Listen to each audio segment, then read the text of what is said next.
దేవుని నామమునకు మహిమ కలుగును గాక.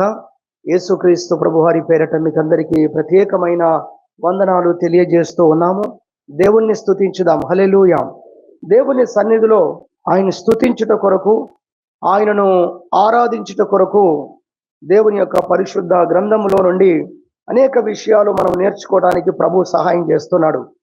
ఈరోజు కూడా ఒక ప్రత్యేకమైన అంశం, అది అన్ని పరిస్థితులకు సరిపోగలిగినటువంటి అంశం. అన్ని పరిస్థితులలో దేవుణ్ణి ఆరాధించగలిగిన, దేవుణ్ణి స్తుతించగలిగినటువంటి ఒక గ్రహింపును మనలో తీసుకొని వచ్చేటువంటి అంశాన్ని గురించి మనము నేర్చుకోబోతున్నాం. దేవుని పరిశుద్ధ గ్రంథములో మనము చూసినట్లయితే దాని కొరకైన ఒక వాక్య భాగాన్ని, ఆ మాటను మనం చూద్దాం.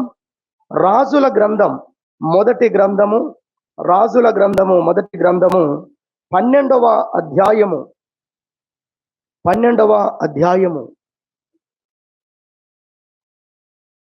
మొదటి రాజుల గ్రంథము 12వ అధ్యాయము మనం చూసినట్లయితే ఇక్కడ వచనం, అంతటా దేవుని వాక్కు దైవజనుడగు షెమయాకు ప్రత్యక్షమై ఇలాగు సెలవిచ్చెను, నీవు సొలొమోను కుమారుడును యూదా రాజునునైన రెహబాముతోను యూదా వారందరితోను బెన్యామీనీయులందరితోను శేషించిన వారందరితోను ఇట్లనుము, యెహోవా సెలవిచ్చినదేమనగా, జరిగినది నా వలనే జరిగెను. మీరు ఇశ్రాయేలు వారగు మీ సహోదరులతో యుద్ధము చేయుటకు వెళ్ళక అందరును మీ ఇండ్లకు తిరిగిపోవుడి. కాబట్టి వారు యెహోవా మాటకు లోబడి దానిని బట్టి యుద్ధమునకు పోక నిలిచిరి. దేవుని నామానికి మహిమ కలుగును గాక. హల్లెలూయా.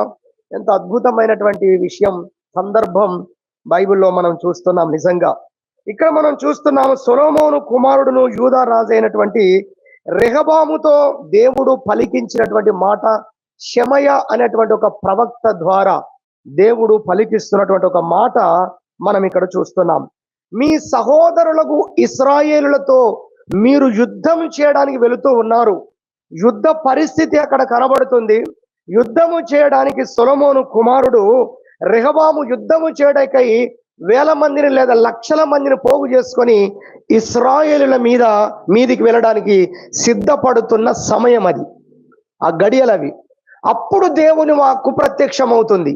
షెమయ్య ద్వారా ప్రత్యక్షమై దేవుడు ఏం మాట్లాడుతున్నాడంటే, ఏదైతే పరిస్థితులు జరిగాయో, ఏవి మీకు ఇబ్బందిగా అనిపిస్తున్నాయో, ఏవి మీ జీవితంలో మీకు చేదుగా ఉన్నాయో, ఏవి మీకు వ్యతిరేకంగా జరుగుతున్నాయని మీరు అనుకుంటున్నారో, వేటిని మీరు ఎదుర్కోవడానికి ఇప్పుడు వెళుతున్నారో, ఈ పరిస్థితులన్నిటిని కూడా అనుమతించిన వాడిని నేనే అని ప్రభు మాట్లాడుతున్నాడు. హల్లెలూయా. చూడండి, జరిగినది ఎవరి ద్వారా జరిగిందంట? నా వలననే జరిగను. ఈ విషయాన్ని రెండుగా మనం విభజించుకోవాలి. వాక్య సారాంశంలోకి మనం వెళ్ళినప్పుడు దేవుడు డైరెక్ట్ గా జరిగించిన విషయాలు కొన్ని ఉంటాయి, ఒకటి. రెండవది, దేవుడు అనుమతించిన పరిస్థితులు ఉంటాయి. ఇది గనక మనం అర్థం చేసుకోకపోతే, తెలుసుకోకపోతే, మనము దేవుని ఎడల విశ్వాసం ఉంచే విషయంలో బలహీనం అవుతాం. దేవుడు ఇలా చేశాడేంటి అని మీరు బలహీన పడతారు, మీ విశ్వాసం దెబ్బతింటుంది. అందుకే ఈ రెండింటి తేడాను మీరు గుర్తించాలి. కొన్ని దేవుడు చేస్తాడు, దేవుడే జరిగిస్తాడు. కొన్ని వారి పరిస్థితులను బట్టి, వారు చేసిన దాన్ని బట్టి, వారికి అవసరమైన దాన్ని బట్టి దేవుడు అనుమతిస్తాడు. అంటే దేవుడు నిలబడి ఉంటాడు, జరుగుతూ ఉంటే దేవుడు జరగనిస్తాడు. అప్పుడు దాన్ని ప్లేన్ గా మనం ఆలోచిస్తే మనకేమర్థం అవుతుంది? దేవుడు చూస్తూ కూడా ఏమీ అనట్లేదు, దేవుడు చూస్తూ కూడా దాన్ని ఆపట్లేదు, దేవుడు చూస్తూ ఆయన ఏదైనా చేయగలిగిన వాడై ఉండి కూడా ఏమీ చేయట్లేదు. కాబట్టి దేవుడు ఇప్పుడు జరిగిస్తున్నాడు, జరగనిస్తున్నాడు అనే పదాలు వస్తాయి బయటికి. కానీ అది దేవుడు తనంతట తాను చేసిన కార్యం కాదు అనేది మనం తెలుసుకోవాలి. దేవుడు దాన్ని అనుమతించాడు అన్న విషయాన్ని మనం అర్థం చేసుకోవాలి. ఇక్కడ జరుగుతున్న పరిస్థితి కూడా అదే, దానికి సంబంధించిందే. వారు దేవుని పిల్లలైన వారు దేవునికి వ్యతిరేకంగా జీవించిన పరిస్థితులలో వారి మీదికి దేవుని యొక్క కోపము వచ్చింది, దేవుని యొక్క ఉగ్రత వచ్చింది, దేవుని యొక్క శిక్షలు వారి మీదకి వచ్చాయి. వచ్చినప్పుడు వాటిని ఎదుర్కోవటానికి దేవుని ప్రజలైనటువంటి వారు ఇశ్రాయేలు యూదా వారు రెండు గుంపులను మనం ఇక్కడ చూస్తున్నాం. వారు ఇది వీరు అలా ఎందుకు చేస్తున్నారు అని యుద్ధానికి పోతున్నారు. అప్పుడు దేవుడు అంటున్నాడు, లేదు లేదు, వారు ఇశ్రాయేలు చేసిన దానిని బట్టి కొన్ని పరిస్థితులను బట్టి ఇవి జరుగుతూ ఉన్నాయి. అయితే మీరు ఏ పరిస్థితుల్లో కూడా యుద్ధానికి వెళ్ళొద్దు, ఇవన్నీ కూడా నా తీర్పులు అన్నట్టుగా దేవుడు ఇక్కడ మాట్లాడడాన్ని మనం చూస్తాం. కాబట్టి ప్లేన్ గా మనం అర్థం చేసుకోవాల్సిన రెండు విషయాలు: ఒకటి, దేవుడు కొన్ని జరిగిస్తాడు, రెండు, దేవుడు కొన్ని జరుగుతూ ఉండగా అనుమతిస్తాడు. హల్లెలూయా. కానీ రెండు విషయాల్లో కూడా దేవుని ఉద్దేశం ఏమిటంటే ఆయన పిల్లలమైన మనకు ఆయనకు తమ జీవితాలను అప్పగించుకున్న వారి జీవితంలో కేవలం మేలు కొరకు మాత్రమే జరగనిస్తాడు. ఏది జరిగినా, దేవుడు జరిగించినా, దేవుడు అనుమతించిన కేవలము మేలు జరగడానికి మాత్రమే ఆయన అనుమతించే దేవుడై ఉన్నాడు. హల్లెలూయా. ఇది ఎంతో నిజంగా గొప్ప విషయం. అది మనము అర్థం చేసుకోవాలి. మన అవిధేయతను బట్టి జరిగేవైనా, మన జీవితంలో మన అవిధేయతను బట్టి జరిగినవైనప్పటికీ, ఇతరులు మనకు నష్టము చేయడానికి వచ్చిన పరిస్థితులైనప్పటికీ, రెండోది, మూడవది సాతానుడు మన జీవితంలోకి తీసుకొని వచ్చిన పరిస్థితులైనప్పటికీ, మూడు విషయాలు: ఒకటి, మన అవిధేయతను బట్టి జరిగిన పరిస్థితులైనా కావచ్చు, రెండు, ఇతరులు మనకు కీడు చేయాలని చేసిన పరిస్థితులు కావచ్చు, మూడు, సాతానుడు మన జీవితంలోకి ఏదైనా తీసుకొని వచ్చిన పరిస్థితి అయినా కావచ్చు. ఈ మూడు సందర్భాల్లో కూడా వాటన్నిటిని కూడా మనకు మేలు కలగడానికి మాత్రమే ఆయన అనుమతించే మంచి తండ్రి అయి ఉన్నాడు. దేవునికి మహిమ కలుగును గాక. హల్లెలూయా. ఎంతమంది వాక్యాన్ని అర్థం చేసుకుంటున్నారు, వాక్యాన్ని గ్రహిస్తున్నారు? కాబట్టి మనం అన్ని పరిస్థితుల్లో ఏమని దేవుణ్ణి స్తుతించాలి, ఏమని దేవుణ్ణి ఆరాధించాలంటే, నా దేవుడు సమస్తము మేలుకే జరిగించేవాడు. హల్లెలూయా. దేనికై జరిగించేవాడు? మేలుకై. సమస్తమును ఆయన మేలుకై ఉద్దేశించేవాడు. ఆయన ఏది చేసినా, ఆయన ఏది మాట్లాడినా దాని అంతటి యొక్క సారాంశం ఏంటి, ఫలితం ఏంటి, దేనికై వాటన్నిటిని ఆయన ఉద్దేశిస్తాడు, జరిగిస్తాడు లేదా జరగనిస్తాడు. ఇవన్నిటికీ ఒకటే జవాబు ఏంటంటే ఆయన మేలు కొరకు మాత్రమే జరగనిస్తాడు. హల్లెలూయా. మేలు కొరకు మాత్రమే ఆయన ఉద్దేశిస్తాడు. మనకు బాగా సుపరిచితమైన వాక్యాలు, కొన్ని నెలలుగా సబ్జెక్టులు మనము ఇదివరకు విన్నాము. రోమాపత్రిక 8వ అధ్యాయము 28వ వచనం మీలో అందరికీ కంఠస్థమై ఉండాలి ఆ వాక్యం కదా. ఎందుకంటే దాన్ని సబ్జెక్ట్ పెట్టుకొని కొన్ని నెలలు మనం ఆ వాక్యాలను మనం విన్నాం. దేవుడు మన జీవితంలో జరిగించినంత కూడా ఆయన ప్రేమించు వారికి, అనగా ఆయన సంకల్పము చొప్పున పిలువబడిన వారికి సమస్తము సమకూడి మేలుకై జరిగించుచున్నాడు. దేవుడే జరిగించుచున్నాడు అనే మాట కూడా ఫుట్ నోట్ లో మనం చూస్తున్నాం. మేలుకై జరుగుతున్నాయి అనే మాట చూస్తాం, ఫుట్ నోట్ లో ఆయనే జరిగిస్తున్నాడు అనే మాట కూడా మనం చూస్తాం. రెండవ వాక్యం కూడా మనం గుర్తుపెట్టుకోవాలి. ఏంటా వాక్యం? ఇర్మియా గ్రంథం 29వ అధ్యాయం 11వ వచనం. రోమా 8:28, ఇర్మియా 29:11. ఈ రెండు వాక్యాలు మనము కంఠస్థమైపోవాలి. 29:11లో ఏం చెప్పాడు ప్రభు ఇర్మియా గ్రంథంలో? నేను మీ పట్ల ఉద్దేశించిన సంగతులు నేను ఎరుగుదును, అవి రాబోయే దినాల్లో మేలు కొరకే గాని కీడు కొరకు కాదు అంటాడు. హల్లెలూయా.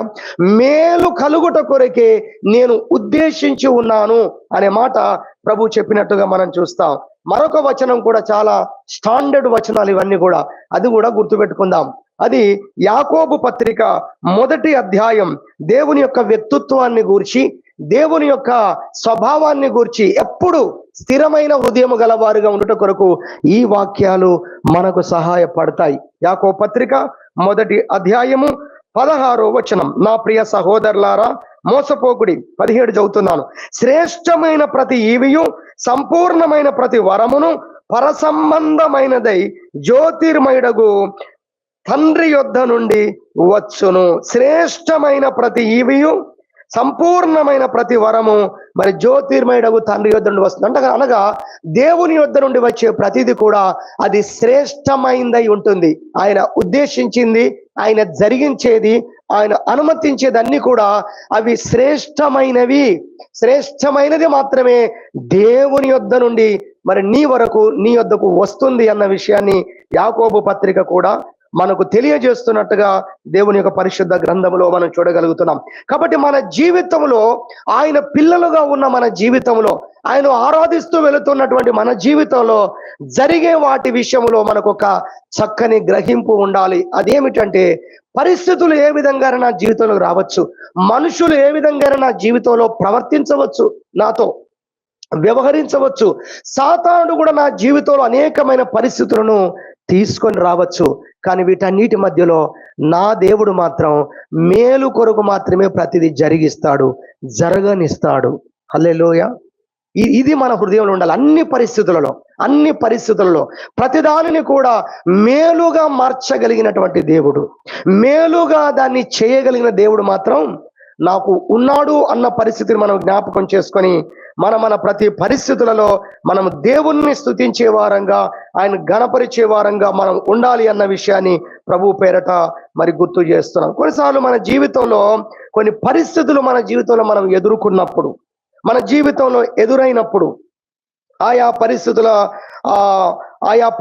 మన జీవితంలో ఎదుర్కొంటున్నప్పుడు ఎలా ఉంటుందంటే, మన హృదయము అది మనకెంతో చేదుగా ఉంటుంది, అది మనకెంతో ఇబ్బందిగా ఉంటుంది, అది మనకెంతో నష్టాన్ని కలిగించిందిగా ఉంటుంది. అందుకే మనం వాటిని గురించి బాధపడతాం. కానీ మనం తెలుసుకోవాలి, మన జీవితంలో దేవుడు జరిగించిన లేదా అనుమతించిన ఇప్పటి వరకు నువ్వు ఎదుర్కొన్న ప్రతి పరిస్థితులన్నీ కూడా నీవు నేను అత్యధికమైనటువంటి లేదా అధికమైన నష్టములోకి వెళ్ళిపోకుండా అవన్నీ మన జీవితంలో ఆపడానికే దేవుడు అనుమతించాడు అనేది మొదటిగా మనం గ్రహించాల్సిన విషయం. హల్లెలూయా. అర్థమవుతుందా? మనం ఏమనుకుంటామంటే, మీకు అర్థం కావడానికి ఉదాహరణలోకి వస్తారు. మనం ఏమనుకుంటామంటే, నేను అనుకున్నట్టుగా పరిస్థితులు ఉంటే నేను ఇంకా బాగుండేవాడిని. ఓకే, నేను అనుకుంటున్నట్టుగా పరిస్థితులు ఉంటే నేను ఇంకా బాగుండేవాడిని అని మనం అనుకుంటాం. అయితే దేవుని వాక్యం చెప్పేది ఏంటంటే, నువ్వు అంత బాగుండేవాడివైతే దేవుడు దాన్ని ఇవ్వకుండా ఉండడు. హల్లెలూయా. దేవుడు అనుమతించినవన్నీ నీ మేలు కొరకే ఆయన జరిగిస్తాడు, నీ మేలు కొరకే ఉద్దేశిస్తాడు, మేలు కొరకే అనుమతించగా, ఒకవేళ అదే మేలు కొరకైతే దాన్నే అనుమతించేవాడు, దాన్నే జరిగించేవాడు. హల్లెలూయా. అర్థమవుతుందా?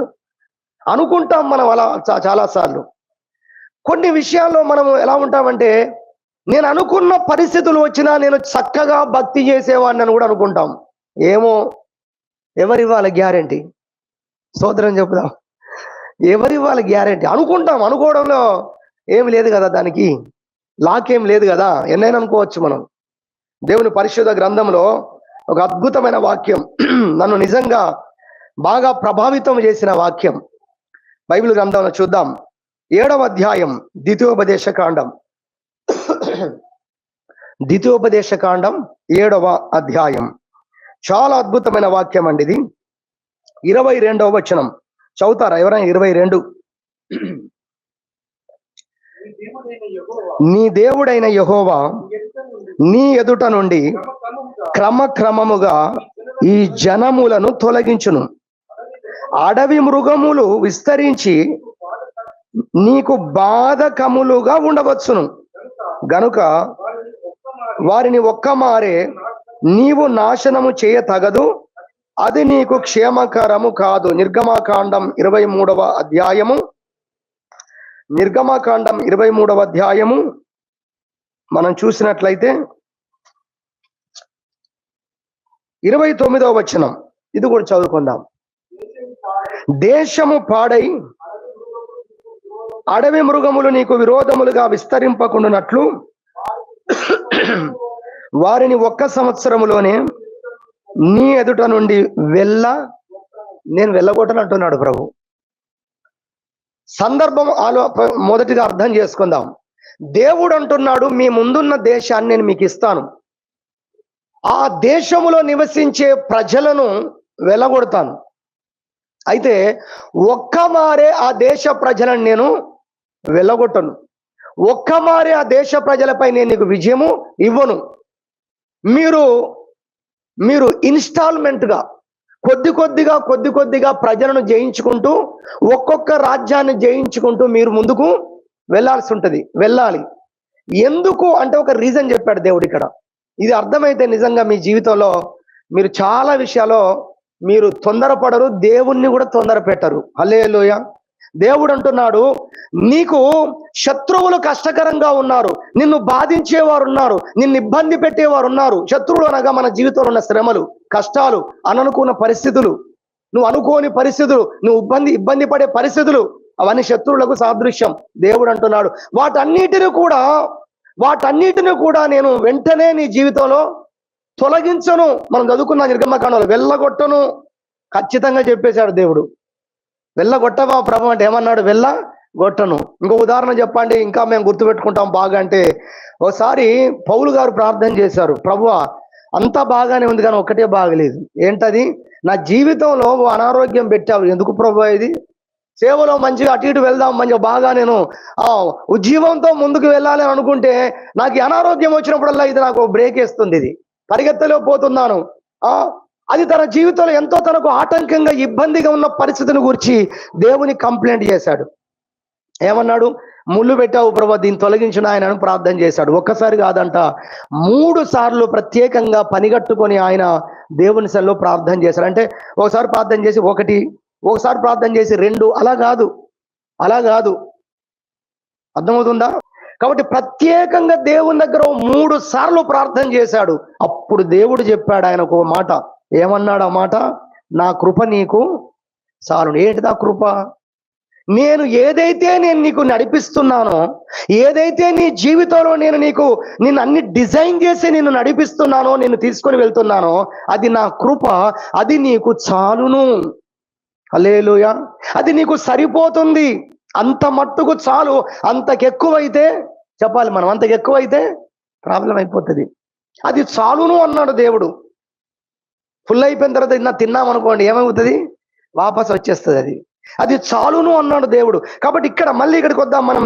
నిర్గమకాండంలో ఉన్న వాక్యము 23-29, ద్వితీయోపదేశ కాండంలో ఉన్న 7-22 వాక్యముల యొద్దకు వస్తే ప్రభు అంటున్నాడు, నేను ఆయా రాజ్యాలను, ఆయా పట్టణాల మీద మీకు జయము వెంటనే ఇవ్వను, క్రమక్రమంగా నేను శత్రువులను తొలగిస్తాను. ఎందుకంటే ఇది మనం అర్థం చేసుకోవాల్సింది. ఎందుకంటే అడవి జంతువులు, క్రూర మృగాలు ఆ యొక్క అడవిలో, ఆ ఊరి పొలిమేరల్లో ఉన్నాయి.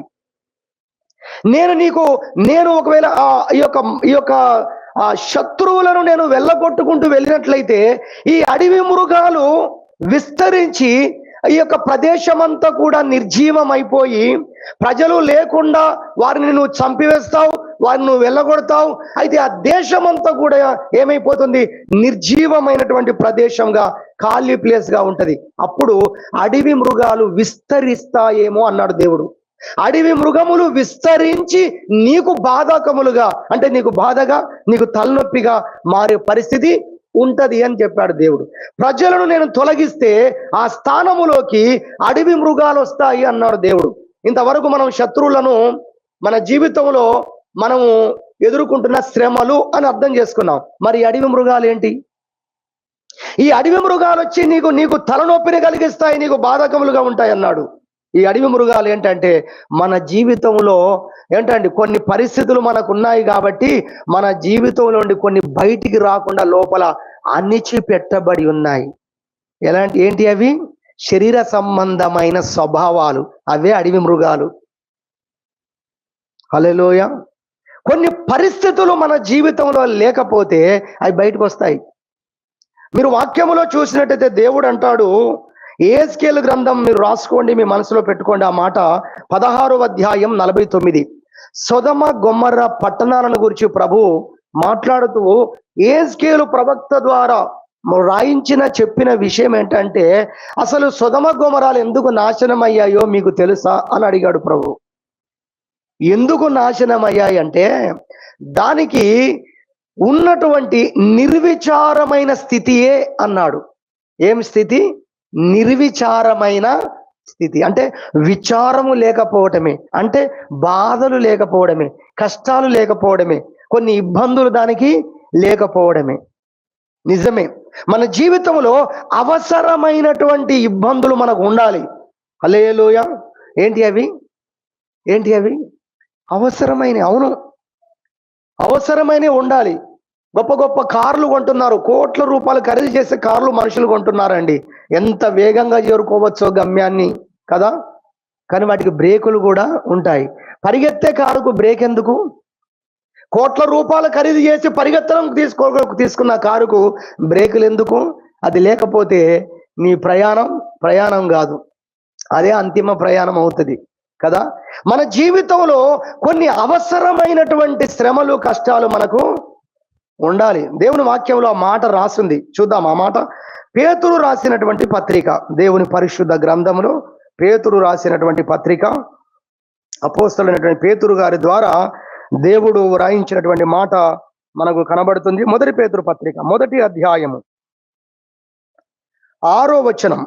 ఇందువలన మీరు మిక్కిలి ఆనందించుచున్నారు గాని అవసరమును బట్టి నానా విధములైన శోధనల చేత ప్రస్తుతమున కొంచెం కాలము మీకు దుఃఖము కలుగుచున్నది అన్నాడు. ఇక్కడ దేని బట్టి చెప్పండి? అవసరాన్ని బట్టి. కాబట్టి అక్కడ ఆ యొక్క దేవుడు శత్రువులందరినీ కూడా, శత్రువులు అనగా శ్రమలు, నీవు అనుకుంటున్న శ్రమలు, కష్టాలు, ఇబ్బందులు, వాటన్నిటినీ దేవుడు వెంటనే ఒక్కమారే దేవుడు తొలగిస్తే అడవి మృగాలు విస్తరించుట ద్వారా నీకు నష్టం జరుగుతుంది. అవి నిన్ను చంపివేయొచ్చు, అవి నీకు బాధకములుగా ఉండవచ్చు కదా. అడవి మృగాలు వస్తే బాధ పెట్టుడే కాదు కదా, అర్థం ఏంటి? నిన్ను చంపేయచ్చు, నువ్వే లేకుండా పోతావేమో. కాబట్టి నీ మేలు కోసము నేనేం చేస్తున్నానంటే, శత్రువులను అనగా నీ జీవితంలో నిన్ను బాధ పెట్టే, నిన్ను ఇబ్బంది పెట్టే కొన్ని పరిస్థితులను నేను వెంటనే తొలగించట్లేదు. అయితే దేవుడు అంటున్నాడు, క్రమక్రమంగా వాటిని తొలగిస్తాను. హల్లెలూయా. క్రమక్రమంగా. ఎలా క్రమక్రమంగా అంటే, నువ్వు ఆత్మీయంగా ఎదుగుతున్న కొలది నీకు దేవుడిచ్చే ఆశీర్వాదము, దీవెన నీకు నష్టము కాదు అని దేవునికి అనిపిస్తున్నప్పుడల్లా ఒక్కొక్క దీవెన నీకు ఇస్తూ వెళ్తాడు దేవుడు. ఇది ఇన్స్టాల్మెంట్ లో జరుగుతుందని చెప్తున్నాడు ప్రభు. హల్లెలూయా. ఎందుకొరకు? ఎందుకు ఈ విధంగా ఉద్దేశించాడు? ఎందుకు ఈ విధంగా దేవుడు జరిగిస్తున్నాడు? ఎందుకు దేవుడు ఈ విధంగా జరగనిస్తున్నాడు? వీటన్నిటికీ మరలా ఒకటే జవాబు. ఏంటది? అది నీ మేలు కోసమే. నీకు నష్టం కాకూడదని, నువ్వు నష్టపోకూడదని నేనేం చేస్తున్నాను? శత్రువులను క్రమక్రమంగా నీ యొద్ద నుండి నేను తొలగిస్తానని ప్రభు చెప్తున్నాడు. ఒకవేళ నేను అలా చేయకపోతే నీవు ఆత్మీయ జీవితంలో నష్టపోయేది ఉంది. కాబట్టి కొన్నిసార్లు మన పరిస్థితుల గురించి, మనం ఎదుర్కొంటున్న వాటిని గురించి, గతాన్ని గురించి చాలా బాధపడుతూ ఉంటాం. ఏమనుకుంటాం అంటే, నేను అనుకున్నట్టుగా జరిగి ఉంటే ఇలా అయ్యేది కాదేమో, నేను అనుకున్నట్టుగా ఒకవేళ ముందుకు నేను కొనసాగుంటే ఇప్పటికి చాలా నేను మెరుగుగా ఉండేవాన్నేమో. గతాన్ని గురించి మనం ఆలోచన చేస్తూ ప్రస్తుతంలో బాధపడుతూ ఉంటాం. కానీ మనం అర్థం చేసుకోవాలి, ఒకవేళ గతములో నువ్వు దేని గురించి, నేను దేని గురించి అనుకుంటున్నామో, మనము ఏవి జరిగితే బాగుండు అనుకుంటున్నామో అవి జరిగినప్పుడు కూడా నేను ఇలా ఉండేవాడిని నీవు నేను అనుకుంటున్నాం, కానీ గ్యారంటీ ఇచ్చేది ఎవరు? హల్లెలూయా. అవి నీకు నిజంగా మేలైనప్పుడు, ఆత్మీయంగా మేలైనప్పుడు, ఒకవేళ నువ్వు అనుకుంటున్నట్లుగా నీ భౌతికంగా అవి నీకు మేలుగా ఉండునేమో. ఓకే, నీకు భౌతికంగా అవి నీకెంతో ప్రయోజనకరంగా ఉండునేమో. నువ్వు బాధతో బ్రతకపోయేవాడివేమో, టెన్షన్స్తో ఉండకపోయే దానివేమో. కానీ నీకు ఆత్మీయంగా మాత్రం మేలు జరిగి ఉండేది కాదు. భౌతికంగా మేలు ఒకవేళ నీకు ఉండొచ్చు, కొంత ఫెసిలిటీ నీకు ఉండొచ్చు, కొంత సౌకర్యంగా నీకు ఉండవచ్చు, కానీ ఆత్మీయంగా నీవు దెబ్బతినేవాడివి. దేవుడు ఎప్పుడు కూడా మన జీవితంలో దేన్ని ముందేసుకొని నడిపిస్తాడంటే, నీ ఆత్మకు అదేమైనా మేలా కాదా అనేదే ముందేసుకొని నడిపిస్తాడంటే ఆయన. హల్లెలూయా. మనమంతా ఈ భౌతికంగా ఇక్కడి వరకు ఆలోచిస్తున్నాం, కానీ మనల్ని సృష్టించిన దేవుడు మనం యుగాయుగాలు జీవించే జీవితం కొరకు మనల్ని సిద్ధపరుస్తున్నాడు. దేవుని మహిమ కలుగును గాక. హల్లెలూయా. సమయం అయిపోతుంది, నేను ముగింపులోకి రావాలి. ఇవన్నీ ఎరిగినటువంటి భక్తులు, ఇవన్నీ తెలుసుకున్న భక్తులు దేవుణ్ణి గూర్చి సరి అయిన యుక్తమైన మాటలు పలికారు, యుక్తమైన ప్రార్థనలు చేశారు. ఈ సబ్జెక్ట్ అర్థమైన వాళ్ళు. అందులో ఒక ఆయన ఆగూరు అనేటువంటి భక్తుడు. ఆయన ఆగూరు సామెతల గ్రంథంలో 30వ అధ్యాయంలో మనం చూస్తాం. ఆయన చేసిన ప్రార్థన మనకు సామెతల గ్రంథంలో కనబడుతుంది. 30వ అధ్యాయము, సామెతల గ్రంథం 30వ అధ్యాయము 8వ వచనంలో చూస్తే ఆయన అంటాడు, దేవా, వ్యర్థమైన దాన్ని, అబద్ధములను నాకు దూరంగా ఉంచు, పేదరికమునైనను ఐశ్వర్యమునైనను నాకు దయచేయకము, తగినంత ఆహారము నాకు దయచేయి, ఎక్కువైతే కడుపు నిండిన వాడనై యెహోవా ఎవడు అందునేమో, అంటే నేను నిర్లక్ష్య పెడతానేమో. ఒకవేళ నేను పేదవాడిని అయితే దొంగతనం చేసి అక్రమాలకు పాల్పడి నేను నీ నామానికి అవమానం తీసుకొస్తానేమో. కాబట్టి తగినంత ఆహారము నాకు దయచేయము. దేవుని సన్నిధిలో ఒక యుక్తమైన ప్రార్థన చేసిన వారు ఎవరయ్యా అంటే ఎవరండి? ఆగూరు. యుక్తమైనటువంటి ప్రార్థన చేశాడు, యుక్తమైనటువంటి కోరిక. ఈ విషయాలు అర్థం చేసుకున్నాడు. దేవుడేమో ఇశ్రాయేలుకు చెప్పాల్సి వచ్చింది, కానీ ఆగూరు తన జీవితంలో అర్థం చేసుకున్నాడండి. అర్థం చేసుకుని ఆయనే స్వచ్ఛందంగా ప్రార్థన చేస్తున్నాడు. ఏమని? ఇతరుల వలె, అందరి వలె సర్వసాధారణంగా నువ్వు అలా చేసుంటే బాగుండు, ఇలా చేసుంటే బాగుండు, నేను చాలా నష్టపోయానేమో ప్రభువా అని కాదు. ఏమని ప్రార్థన చేస్తున్నాడు? ప్రభువా, నాకు అర్థమైంది నా పరిస్థితి, మానవ జాతి, మానవుల యొక్క పరిస్థితి, అందులో నేను ఒక్కడినే, నాకు అర్థమైంది. అనేక అనుభవాలు చూస్తుంటాడు, అనేక సౌకర్యంగా ఉన్న పరిస్థితుల్లో తొట్టుపడి ఉంటాడు, బలహీన పడే పరిస్థితులు వచ్చి ఉంటాయి. వాటన్నిటిలో నుంచి ఆయన పలుకుతున్న మాట ఏంటో తెలుసా? ప్రభువా, నువ్వు చేస్తున్నది ఏదో మీరు చెయ్యండి. హల్లెలూయా. మనం చెప్పాము ఎప్పుడైనా దేవునితో ఇలా, ప్రభువా నువ్వు చేస్తున్నది ఏదో మీరు చెయ్యండి నాయన, మీకు స్తోత్రం. ఇంక ఈయన ప్రార్థన చేస్తున్నాడు స్పెషల్గా, ప్రభువా నాకు అత్యధికమైంది, అవసరం లేని దాన్ని, అనవసరమైన దాన్ని నా జీవితంలో ఏది ఇవ్వకండి. రిటర్న్ గా చూడండి, ఈయన ప్రార్థన చేస్తున్నాడు, కోరుకుంటున్నాడు. అపోస్తలుడైన పౌలు జీవితంలో ఈ తొలగించడు ప్రార్థన చేశాడని మనం విన్నాం కదా. కానీ ఆయన అర్థం చేసుకున్న తర్వాత ఆయన మాట చెప్పాడు అదే సందర్భంలో. ఏమన్నాడు తెలుసా? దేవుడు ఎందుకు ఈ పరిస్థితి నా జీవితంలో పెట్టాడు అంటే, నాకు కలిగిన ప్రత్యక్షతలు సామాన్యమైనవి కావు అన్నాడు ఆయన. అందుకని నేను ఎక్కడ హెచ్చించుకుంటానేమోనని, ఓకే, నేను ఎక్కడ హెచ్చించుకుంటానేమోనని, నేను తగ్గు నిమిత్తము, నేను ఎప్పుడు దేవునికి అందుబాటులో అనుకూలంగా నేను ఉండు నిమిత్తము, నాకు దేవుడిచ్చిన గొప్ప స్థానములో ఒక్క కొంచెము కూడా నేను తగ్గిపోకుండా ఎప్పుడు అక్కడ ఉండు నిమిత్తము ఇలాంటి పరిస్థితిని దేవుడు నా జీవితంలో పెట్టాడు అని అదే పౌలు గారు అక్కడ చెప్పాడు. దేవునికి మహిమ కలుగును గాక. హల్లెలూయా. మొదటి కొరింథీ పత్రిక 9వ అధ్యాయంలో మీరు చూస్తే 26-27 వచనాలు అంటాడు, నేనెక్కడ భ్రష్టుడనై పోదునేమోనని నన్ను నేనే నలగొట్టుకొనుచున్నాను అన్నాడు. దేవుడు చేసే పని అపోస్తలుడు పౌలు కూడా చేసుకుంటున్నాడు అక్కడ. దేవుడు కొన్ని పరిస్థితులు అనుమతించి చేస్తే పౌలు గారు స్వచ్ఛందంగా తనకు తానే కొన్ని గీసుకుంటున్నాడు, కొన్ని గీతలు పెట్టుకున్నాడు, కొన్ని రూల్స్ అండ్ రెగ్యులేషన్స్ పెట్టుకున్నాడు, కొన్ని ప్రికాషన్స్ పాటిస్తున్నాడు. కారణం ఏంటంటే, నేను ఎక్కడ భ్రష్టుడనై పోదునేమో, నన్ను నేనే నలగొట్టుకొనుచున్నాను, కొన్ని పరిస్థితుల్లో నన్ను నేనే పెట్టుకుంటున్నాను అని చెప్పగలిగాడు. కాబట్టి దేవునితో మనం చెప్పగలిగిన మాట, ప్రభువా నువ్వు చేస్తున్నది ఏదో మీరు చెయ్యండి నాయన, నువ్వేదైనా కేవలం నా మేలు కొరకు జరిగించేవాడవు. హల్లెలూయా. నువ్వు కేవలం మేలుకై ఉద్దేశిస్తావు, వాటిని మేలుకై అనుమతిస్తున్నావు వాటిని. మీకు స్తోత్రము అని మనం దేవుణ్ణి స్తుతించబద్ధులమై ఉన్నాము, ఆయన గణపరచవలసిన వారమై ఉన్నామని ప్రభు పేరట జ్ఞాపకం చేస్తున్నాను. ఒక 3 విషయాలు నేను జ్ఞాపకం చేస్తాను. ఆల్రెడీ మీకు జ్ఞాపకం చేశాను, అంశాలుగా మీకు వాటిని చెప్పలేదు, కానీ మీకు ఆల్రెడీ జ్ఞాపకం చేశాను, వాటిని చివరిలో గుర్తు చేస్తున్నాను. 1, ఎప్పుడెప్పుడు ఇలా మనం దేవుణ్ణి స్తుతించాలి, ఏ పరిస్థితుల్లో మనము ఇటువంటి గ్రహింపు కలిగి ఉండాలంటే, 1, మన అవిధేయత ద్వారా, కొన్నిసార్లు మన అవిధేయత ద్వారా కొన్ని దేవుడు ప్లాన్ చేయనివి, దేవుడు ఉద్దేశించనివి, దేవుని చిత్తము కాని వాటిని కొన్ని మన జీవితంలో ఎంటర్ అయ్యేటట్టుగా ద్వారాలు తెరుస్తాం. మనం త్వరగా వినండి, ఒక 5 నిమిషాలు ముగిస్తాను ఈ 3 మాటలను. మన అవిధేయతను బట్టి కొన్ని తలుపులు తెరుచుకుంటాం మన జీవితంలో మనమే. అవి దేవుడు డిజైన్ చేయలే, అవి దేవుడు రాయలేదు, అవి దేవుడు జరగాలని కోరుకోలేదు. కానీ మనం డోర్ ఓపెన్ చేసి కొన్ని మన జీవితంలోకి ఏం చేస్తాం? రానిచ్చుకుంటాం. ఉదాహరణ చెప్పండి, ఇంకా గుర్తుండాలి కదా. తప్పిపోయిన కుమారుడు, తండ్రి ఉద్దేశం అది కాదు, తండ్రి చిత్తం అది కాదు, తనంతట తానే కోరుకునే తండ్రి నాకు రావలసిన ఆస్తిలో వాటా ఏదైతే ఉందో అది నాకు ఇవ్వు అని శ్రమలకు ద్వారం తెరుచుకున్నాడు. పాడైపోయే జీవితానికి తలుపులు తెరుచుకున్నాడు తప్పిపోయిన కుమారుడు కదా. అది తండ్రి ఉద్దేశం కాదు. ఆ కరువు, ఆ ఇబ్బందులు, ఆ పందుల పొట్టు, ఆ పందులు మేపే దగ్గర ఉండేది, ఇదంతా తండ్రి ప్లాన్ లో లేదు. కొడుకు తనంతట తాను చేసుకున్నటువంటి ప్లాన్. కానీ అక్కడ మనం చూస్తే తండ్రి అనుమతించాడు. హల్లెలూయా. మొదటి పాయింట్ ఇది. అక్కడ తండ్రి ఏం చేశాడు? తండ్రి జరగనిచ్చలేదు, తండ్రి చేయలేదు, తండ్రి డిజైన్ చేయలేదు. కానీ కొడుకు చేస్తా ఉంటే ఏం చేశాడు? తండ్రి కాదనలేదు, వద్దు అనలేదు, ఆపలేదు. ఆపలేదు. ఇలా అవుతుంది నీ పరిస్థితి చెప్పలేదు. దేవుడు కూడా కొన్నిసార్లు చెప్తాడు, కొన్నిసార్లు ఈ తప్పిపోయిన కుమారుని యొక్క తండ్రి వలె చెప్పడు. గుర్తుపెట్టుకోండి ఈ మాట, చెప్పడు. దేవుడు చెప్పలేదు కానీ సంతోషపడకండి. నీకు తెలుసు కదా చెప్పకపోయినా. చెప్పడు. కొన్ని చెప్తాడు, కొన్ని మాత్రం చెప్పడు. అయితే ఎందుకు చెప్పడు? అక్కడ కూడా తండ్రి ఎందుకు ఆపలేదు, ఎందుకు చెప్పలేదు? ఎందుకో తెలుసా? అదొక చిన్న విషయం.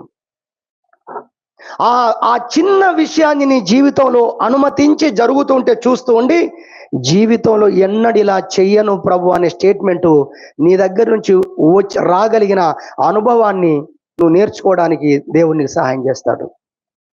స్తోత్రం చెప్పారు ఎవరైనా మనసులో? హల్లెలూయా.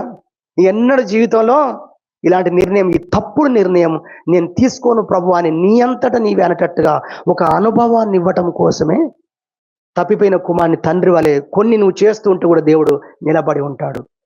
అందులో కూడా దేవుడు ఎందుకు అనుమతించాడు, ఎందుకు ఆ విధంగా జరగనిచ్చాడంటే నీ జీవితంలో ఎన్నడూ తప్పిపోకుండా ఈ చిన్న శ్రమ, ఈ చిన్న కష్టాన్ని బట్టి, ఈ చిన్న పరిస్థితుల్లో నువ్వు బుద్ధి తెచ్చుకొని, నేను జ్ఞానాన్ని తెచ్చుకొని వివేకం కలిగిన వారమై జీవితంలో ఒక మంచి నిర్ణయాలతో, నిబంధనతో దేవునితో నడిచే వారంగా ఉండటానికి కొన్ని అనుభవాలను దేవుడు మనకి ఇవ్వటానికి జరగనిచ్చాడు. ఇది మనం అర్థం చేసుకున్న వారమై దేవుణ్ణి స్తుతించుదాం. హల్లెలూయ. అది ఒకటి. రెండవదిగా మనం చూస్తే ఇతరులు చేసిన పని. కొన్నిసార్లు ఇతరులు మనకు మీ హృదయాల్లో, చాలా మంది హృదయాల్లో మీకుంది, పలాని వాళ్ళు నాకు ఎంతో కష్టం చేశారండి, పలాని వారు నన్ను ఎంతో ఇబ్బంది పెట్టారండి, పలాని వాళ్ళు. ఓకే, మనకు మనుషులు నష్టం చేసిన పరిస్థితుల గురించి రెండవదిగా దేవుడు మనతో మాట్లాడుతున్నాడు. ఇతరులు మనకు నష్టం చేసిన పరిస్థితులు కావచ్చు. మరి దేవుడు ఏం చేశాడు? అప్పుడు కొన్ని జరగనివ్వలేదు, కొన్ని ఆపాడు దేవుడు. కొన్ని జరగనివ్వలేదు దేవుడు, శత్రువులను ఆపేశాడు దేవుడు. కానీ కొన్ని జరగనిచ్చాడు దేవుడు కదా. కొన్ని జరగనిచ్చాడు. దీని కొరకు ఉదాహరణ మీరు గుర్తుపెట్టుకోవడం కొరకు ఉదాహరణ ఏంటంటే, యోసేపుని మీ మనసులో పెట్టుకోండి. యోసేపును మనసులో పెట్టుకోండి. మొదటి దానికి తప్పిపోయిన కుమారుడు. రెండవ ఎగ్జాంపుల్ యోసేపును మనసులో పెట్టుకోండి. యోసేపు శ్రమలన్నీ అయిపోయిన తర్వాత వాళ్ళ అన్నలతో మాట చెప్తాడు. ఆదికాండం 50వ అధ్యాయంలో మాట కనబడుతుంది. మీరేం బాధపడకండి, నేను బాధపడను. మీరు నన్ను ఇబ్బంది పెట్టారు, మీరు నన్ను ద్వేషించారు, మీరు గుంటలో పడేశారు, అమ్మేశారు, నేను ఎన్నో కష్టాలు పడ్డాను, చివరికి చెయ్యని నేరని జైలు పోయాను, ఇన్ని కష్టాలు నేను పడ్డాను. కష్టపెట్టిన వారుగా మీరున్నారు, కష్టాలు పొందిన వాడిగా నేను ఉన్నాను. మీరేం బాధపడకండి, ఈ జరిగింది ఏదో అంతా కూడా మేలు కొరకే దేవుడు జరిగించాడు అన్నాడు. హల్లెలూయా. మన శత్రువులను కూడా, మనకు విరోధముగా ఉన్న వారిని కూడా దేవుడు తన ప్రణాళిక జరగటం కోసము వారు చేసేదాన్ని కూడా దేవుడు ఉపయోగించుకునే అంత జ్ఞానము కలిగిన వాడండి మనం ఆరాధిస్తున్న దేవుడు. ఎంతమందికి అర్థమైందో? హల్లెలూయా. ఓ పుస్తకం ఇలా రాశారు, తెలివైన నావికుడు అంటే పడవ నడిపేవాడు హోరు గాలి సముద్రం మీద వీస్తా ఉంటేనట తెరచాపలు ఎత్తుగట్టి ఆ గాలి వాటం చేత పడవ నడిపించుకుంటాడంట. దేవునికి మహిమ కలుగును గాక. తెలుసా మీకు అది? పడవ నడిపేటప్పుడు చూడండి ఈసారి, లేదా నెట్లో చూడండి, కనబడతాయి మీకు. తెరచాపలు కడతారు. ఈ మోటార్లు లేని కాలంలో గాలి వాటము చేత ప్రయాణాలు జరిగేవి. మధ్యలో నిలువు స్తంభము కర్ర పెట్టి దానికి ఒక క్లాత్ను కట్టి ఆ గాలి వీస్తున్నప్పుడు ఆ గాలి వీచే వాటాన్ని బట్టి ఈ పడవ దాన్ని లాక్కొని వెళ్ళిపోయేది. వారి గమ్యాన్ని వారు చేరేవారు. బిలాము, ఆ యొక్క బాలాకు రాజు బిలామును పట్టుకొని వచ్చి వాళ్ళకు నష్టాన్నే చేయాలని తీసుకొని వచ్చాడు. కానీ దాని అంతటిని దేవుడు మేలుగా మార్చాడని బైబిల్లో రాసింది. ఇది రెండో విషయం. కాబట్టి రెండవలో యోసేపును గుర్తుపెట్టుకోండి. ఇతరుల ద్వారా నీకు నష్టమే జరిగిందని నువ్వు అనుకుంటున్నావు, వారు అలా చేసి ఉండకపోతే బాగుండని అనుకుంటున్నావు. కానీ దాన్ని కూడా మేలుగా ఆయన మార్చిన వాడు నువ్వు ఆలోచిస్తే అందులో కూడా నీకు మేలు దొరుకుతుంది. దేవునికి మహిమ కలుగును గాక. హల్లెలూయా. ఇది రెండవది. మూడవదిగా మనం ముగించుకుందాం, సమయం అయిపోయింది కదా. మూడవదిగా చూసినట్టయితే సాతాను మన జీవితంలోకి తీసుకొని వచ్చింది. అన్ని సాతాను కార్యాలు మన జీవితంలో జరిగితే మనం ఇక్కడ 2025లో ఉండేవారమే కాదు. ఆమెన్. హల్లెలూయా. మనం విడిచిపెట్టలేదండి దేవుడు. ఎందుకు విడిచిపెడతాడు? మన పిల్లలమండి. మన పిల్లలు మనం విడిచిపెడతామా? కుక్కలకు, కోతులకు. కోతి ఎక్కడో ఉంటే లోపలికి పిల్లల్ని లాగేసుకుంటున్నాం.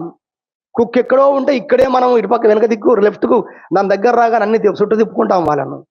మన దేవుడు అంతకంటే మంచివాడు. మత్తయి సువార్త 7:11. మీ తల్లిదండ్రులు అంత మంచి చేయాలనుంటే మీ పరలోకపు తండ్రి అంతకంటే ఎక్కువ అన్నాడు కదా. కాబట్టి సాతాను మన జీవితంలో వాడు చేయాలనుకున్నవి, వాడు మన మీద దాడి చేసినప్పుడు, కొన్ని శ్రమలను, కొన్ని శోధనలు తీసుకొని వచ్చినప్పుడు దేవుడు కొన్నింటిని అనుమతించాడు, ఎన్నిటినో ఆయన ఆపివేశాడు. హల్లెలూయా. ఆ కొన్నింటిని కూడా ఎందుకు అనుమతించాడు దేవుడు అంటే, ఇదిగో దాన్ని ఎందుకు జరగనిచ్చాడు, జరుగుతూ ఉంటే అనుమతించాడు, ఉద్దేశించాడు. ఇవన్నీ కూడా ఎందుకు అంటే కేవలం అది నీకు మేలు జరగడం కోసమే. హల్లెలూయా. యోబు జీవితంలో అది మీరు గుర్తుపెట్టుకోండి.